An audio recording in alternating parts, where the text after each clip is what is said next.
Hello बच्चों, let's see this question. It's a take function x equal to a sin square omega t plus b cos square omega t plus c sin omega t cos omega t represent SHM.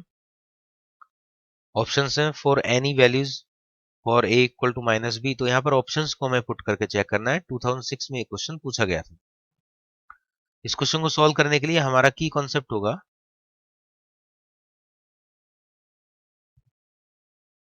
Given equation को हम standard SHM equation में convert करने के लिए try करेंगे, जो कि a sine omega T plus phi होती है.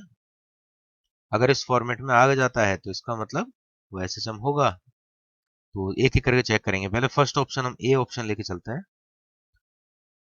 तो हमें क्या करना है कि ए बी एंड सी, इसका कोई भी वैल्यू हम पुट करें, जीरो सी को जीरो पुट नहीं करना हमें, बाकी कोई भी वैल्यू पुट करें तो वो एसएचएम होगा. तो चेक करते हैं. यहाँ पर एक्स इक्वल टू है A sine square omega T plus B cos square omega T plus C. यहाँ पर sine omega T into cos omega T sine 2 omega T बन जाएगा.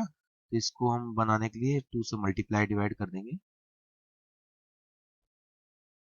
अब ए का बी का और सी का वैल्यू अगर हम कोई भी वैल्यू पुट करें तो ये फंक्शन सॉल्व नहीं हो पाएगा, बिकॉज यहाँ पर डबल एंगल है, इधर स्क्वायर फंक्शंस हैं, तो ये एसएचएम नहीं होगा. सेकंड कंडीशन है if A equal to minus B C equal to 2b. ये पुट करके देखते हैं. तो A equal to minus B put करेंगे. यहाँ पर मैं माइनस बी करूंगा तो ये प्लस बी है, इधर माइनस बी, बी को माना जाएगा. Cos square omega T minus sine square omega T and C को मुझे 2b पुट करना है, तो it will be B sine 2 omega T. ये जो फॉर्मूला है sine square omega T minus cos square omega T minus sine square omega T, ये formula होता है कॉस 2 ओमेगा टी का. तो ये फंक्शन बन गया B cos 2 omega T plus B sine 2 omega T.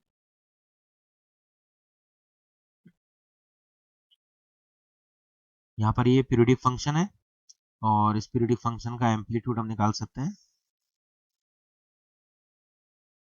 ये हो जाएगा कॉस फंक्शन का जो कोफिशिएंट है उसका स्क्वायर प्लस साइन फंक्शन के कोफिशिएंट का स्क्वायर. तो आंसर हो जाएगा बी रूट 2. ऐसा इसलिए होता है बिकॉज कॉस थीटा और साइन थीटा का जब एक साथ फंक्शन हो सेम एंगल्स का, तो वहां पर फेज डिफरेंस 90 होता है. इस वजह से जो एम्पलीट्यूड है वो रिजल्टेंट वेक्टर रिजल्टेंट जैसे हम सॉल्व करते हैं उसी टाइप से फेजर रिजल्टेंट निकालते हैं, तो वो बी रूट 2 आ जाएगा. तो ये ऑप्शन परफेक्टली सब कुछ यहाँ पर सेम है, सही है बिल्कुल. तो बी ऑप्शन इधर करेक्ट है. नेक्स्ट हम देखते हैं सी ऑप्शन के बारे में. If A equal to B and C को जीरो पुट करेंगे. सी जीरो हो गया तो ए और बी को इक्वल करना है. ए और बी को अगर इक्वल कर दे हम, तो यहाँ पर ये जो फंक्शन अंदर बन रहा है ये तो इनइक्वलिटी है.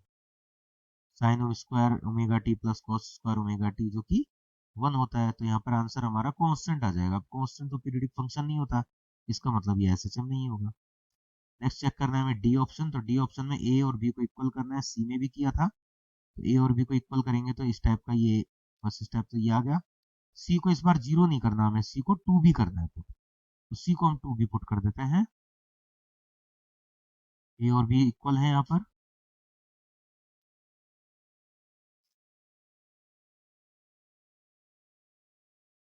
प्लस सी को 2 भी कर दिया हमने, तो सी को 2 भी यहाँ पर पुट करेंगे. देन इधर बी रिमेनिंग होगा.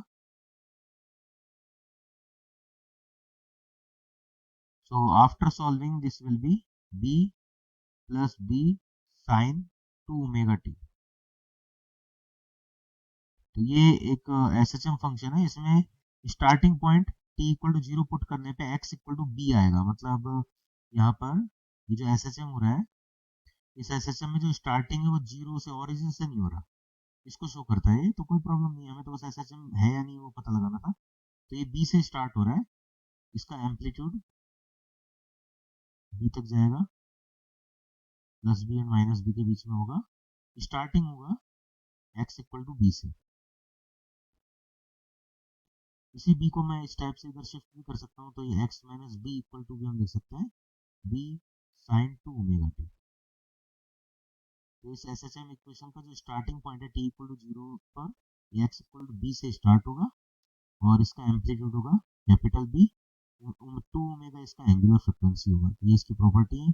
सो D option here will be correct. तो B and D, these two options are correct. Hope you understand it well. Best of luck.